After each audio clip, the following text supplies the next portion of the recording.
Le 22 janvier 1937 paraissait dans l'Action française un écho de François Vineuil consacré au film anglais Sabotage, traduit en français par le titre Agent secret. Mais avant d'écouter cette critique, nous faisons une courte présentation du film.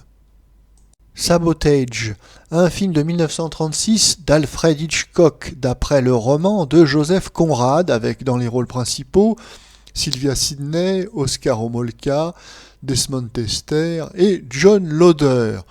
Le sujet, un gérant de cinéma, est tenu en surveillance par le jeune détective John Loder car il est soupçonné d'agir comme saboteur.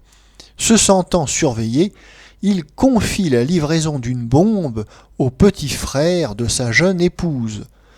Nous écoutons maintenant la critique de François Vineuil, texte intégral.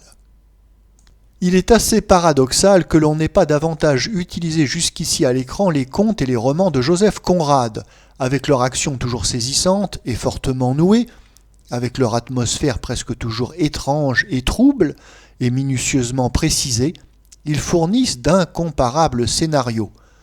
C'est bien ce que prouve le film que les Anglais viennent de tirer de Sabotage, un de ces contes, malgré les mutilations qu'ils ont fait subir assez inutilement au texte original. L'action de Sabotage est située dans un cadre très caractéristique. Un petit cinéma d'un quartier populaire de Londres, dont le tenancier, un Américain en mal d'argent, s'est affilié sans enthousiasme à une bande de terroristes.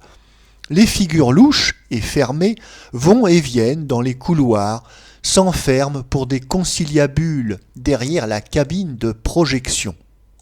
Une épicerie voisine est secrètement occupée par des policiers. Autour, on a su nous rendre présente l'âme de Londres, sa foule active, sa brume, la monotonie et la mélancolie de ses faubourgs.